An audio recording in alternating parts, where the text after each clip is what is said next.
తెలుగు రాష్ట్రాల ప్రజలకు, ముఖ్యంగా రైలు ప్రయాణికులకు మరియు కలియుగ దైవం శ్రీ వెంకటేశ్వర స్వామిని దర్శించుకునే భక్తులకు ఒక అద్భుతమైన శుభవార్త. గత కొంతకాలంగా అందరూ ఎంతో ఆసక్తిగా ఎదురుచూస్తున్న తరుణం రానే వచ్చింది. భారతీయ రైల్వే శాఖ తెలుగు రాష్ట్రాలకు మరొక ప్రతిష్టాత్మకమైన కానుకను అందించబోతోంది. అదే విజయవాడ బెంగళూరు వందే భారత్ ఎక్స్ప్రెస్. దేశవ్యాప్తంగా వందే భారత్ రైళ్లకు ఎంతటి ఆదరణ ఉందో మన అందరికీ తెలిసిందే. అత్యాధునిక సౌకర్యాలు, వేగం మరియు సౌకర్యవంతమైన ప్రయాణం ఈ రైళ్ల ప్రత్యేకత. ఇప్పటికే తెలుగు రాష్ట్రాల్లో నడుస్తున్న వందే భారత్ రైళ్లు విజయవంతంగా సేవలందిస్తున్నాయి. సికింద్రాబాద్, విశాఖపట్నం, సికింద్రాబాద్, తిరుపతి వంటి రూట్లలో ప్రయాణికుల నుంచి విశేష స్పందన లభిస్తోంది. ఈ ఆదరణను దృష్టిలో ఉంచుకుని రైల్వే శాఖ ఇప్పుడు మరొక కీలకమైన రూటుకు పచ్చజెండా ఊపింది. అదే ఆంధ్రాలోని వాణిజ్య రాజధాని విజయవాడ నుండి కర్ణాటకలోని ఐటీ రాజధాని బెంగళూరు వరకు, అదీ కూడా ఆధ్యాత్మిక కేంద్రమైన తిరుపతి మీదుగా. ఈ కొత్త రైలు రాకతో ప్రయాణ ముఖచిత్రమే మారిపోనుంది. విజయవాడ మరియు బెంగళూరు మధ్య నిత్యం వేలాది మంది ప్రయాణిస్తుంటారు. ఉద్యోగులు, విద్యార్థులు, వ్యాపారులు ఇలా ఎంతో మందికి ఈ రెండు నగరాల మధ్య ప్రయాణం నిత్యావసరం. ఇప్పటి వరకు ఉన్న రైళ్లలో ప్రయాణ సమయం కాస్త ఎక్కువగా ఉండటం లేదా టికెట్ల లభ్యత తక్కువగా ఉండటం వంటి సమస్యలుండేవి. దీనికి తోడు విజయవాడ నుండి తిరుమల వెళ్లే భక్తుల సంఖ్య కూడా లక్షల్లో ఉంటుంది. ఈ రద్దీని మరియు ప్రయాణికుల అవసరాలను గమనించిన రైల్వే శాఖ మే నెలలోనే ఈ రూట్పై వందే భారత్ నడపాలని నిర్ణయించింది. వాస్తవానికి విజయవాడ నుండి చెన్నైకి వందే భారత్ నడుస్తున్నప్పటికీ బెంగళూరు వెళ్లే ప్రయాణికుల నుంచి వినతులు వెల్లువెత్తాయి. విజయవాడ నుండి నేరుగా బెంగళూరుకు, అది తిరుపతి మీదుగా వందే భారత్ ఉంటే బాగుంటుందన్న డిమాండ్ను అధికారులు పరిగణనలోకి తీసుకున్నారు. అందుకే రూట్ మ్యాప్ను విజయవాడ, రేణుగుంట లేదా తిరుపతి, కాట్పాడి మీదుగా బెంగళూరు వెళ్లేలా ఖరారు చేశారు. ఈ నిర్ణయం ద్వారా ఒకే దెబ్బకు రెండు పిట్టలు అన్నట్లుగా అటు బెంగళూరు వెళ్లేవారికి, ఇటు తిరుపతి వెళ్లే భక్తులకు అపారమైన మేలు జరగనుంది. అందరి మనసులో ఉన్న ప్రశ్న, ఈ రైలు ఎప్పుడు పట్టాలెక్కుతుంది? వాస్తవానికి ఈ రైలు ఎప్పుడో ప్రారంభం కావాల్సి ఉంది. పరిపాలనాపరమైన అనుమతులు, రూట్ క్లియరెన్స్ అన్నీ వచ్చేశాయి. కానీ రైలు బోగీలు లేదా రేక్స్ అందుబాటులో లేకపోవడం వల్ల కొంత జాప్యం జరిగింది. వందే భారత్ కోచ్ల తయారీలో ఉన్న సాంకేతిక ప్రమాణాలు, వాటి లభ్యత కారణంగా ఈ ఆలస్యం అనివార్యమైంది. అయితే తాజా సమాచారం ప్రకారం నిరీక్షణకు తెరపడింది.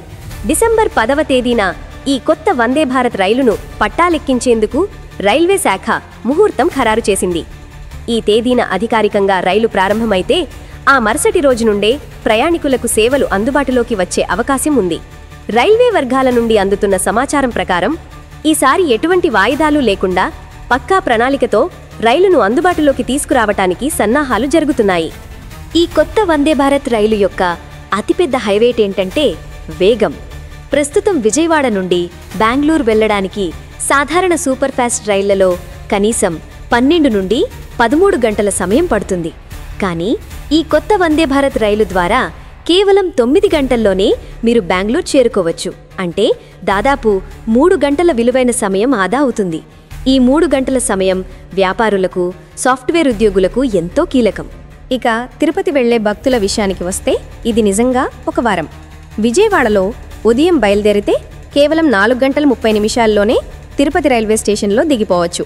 సాధారణంగా బస్సులో వెళ్లాలన్నా లేదా ఇతర రైళ్లలో వెళ్లాలన్నా కనీసం 6 నుండి 7 గంటలు పడుతుంది.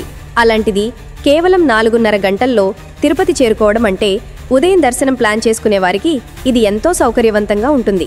ప్రయాణ బడలిక లేకుండా హాయిగా స్వామివారిని దర్శించుకోవచ్చు. ఇప్పుడు ఈ రైలు ఎలా ఉండబోతోందో చూద్దాం. ఈ వందే భారత్ రైలు మొత్తం 8 బోగీలతో నడవనుంది. ఇందులో ప్రయాణికుల సౌకర్యార్థం 2 రకాల క్లాసులు ఉంటాయి. Number 1 AC chair car. ఇందులో 7 బోగీలు ఉంటాయి. సాధారణ వందే భారత్ రైళ్లలో ఉండే సౌకర్యాలన్నీ ఇందులో ఉంటాయి. పుష్ బ్యాక్ సీట్లు, విశాలమైన కిటికీలు, ఆటోమేటిక్ డోర్లు, బయో వాక్యూమ్ టాయిలెట్లు ఉంటాయి. Number 2 executive chair car. ఇది 1 బోగీ మాత్రమే ఉంటుంది. ఇది మరింత విలాసవంతంగా ఉంటుంది. ఇందులో సీట్లు 180 డిగ్రీలు తిరిగి వెసులుబాటు ఉంటుంది. అంటే మీరు కిటికీ వైపు చూస్తూ ప్రయాణించవచ్చు లేదా మీ కుటుంబ సభ్యులతో ముఖాముఖిగా కూర్చుని మాట్లాడుకోవచ్చు. ఈ రైలు పూర్తిగా ఎయిర్ కండిషన్డ్ మరియు సీసీటీవీ కెమెరాలతో పటిష్టమైన భద్రతను కలిగి ఉంటుంది. అలాగే ఆన్బోర్డ్ వైఫై, ప్రతి సీటుకు ఛార్జింగ్ పాయింట్లు మరియు రుచికరమైన క్యాటరింగ్ సౌకర్యం కూడా అందుబాటులో ఉంటుంది.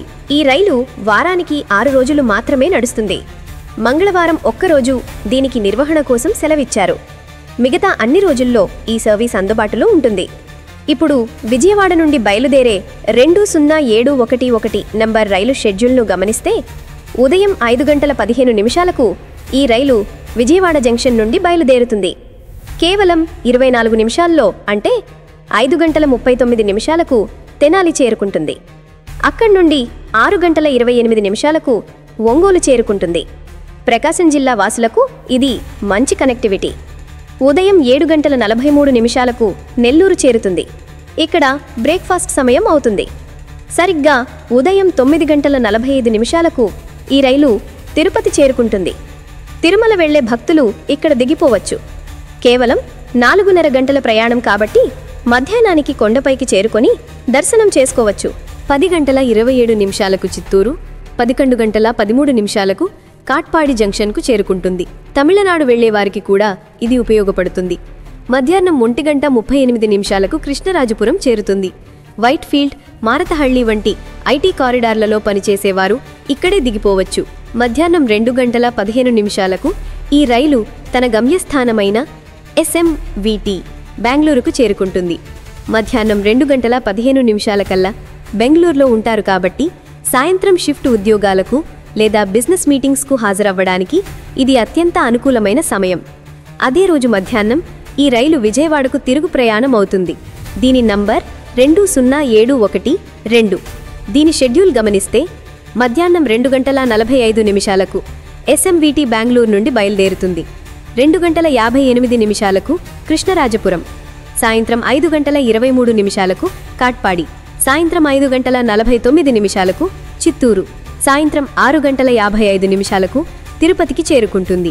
ఉదయం దర్శనం చేసుకున్న భక్తులు సాయంత్రం ఇదే రైలులో తిరిగి విజయవాడ వైపు వెళ్లవచ్చు. రాత్రి 8:18 నెల్లూరు, రాత్రి 9:29 ఒంగోలు, రాత్రి 10:42 తెనాలికి చేరుకుంటుంది. రాత్రి 11:45 ఈ రైలు తిరిగి విజయవాడ చేరుకుంటుంది. అంటే ఒక వ్యక్తి ఉదయం విజయవాడలో పని మీద బెంగళూరు వెళ్లి పని ముగించుకుని మరుసటి రోజు ఉదయానికల్లా రావచ్చు. లేదా బెంగళూరు నుండి ఉదయం వచ్చి సాయంత్రం తిరిగి వెళ్లడానికి కూడా ఇతర రైళ్లతో పోల్చుకుంటే ఇది best option. Vijayawada Bengaluru Vande Bharat express కేవలం ఒక రైలు మాత్రమే కాదు, ఇది 2 రాష్ట్రాల మధ్య ఒక వారధి.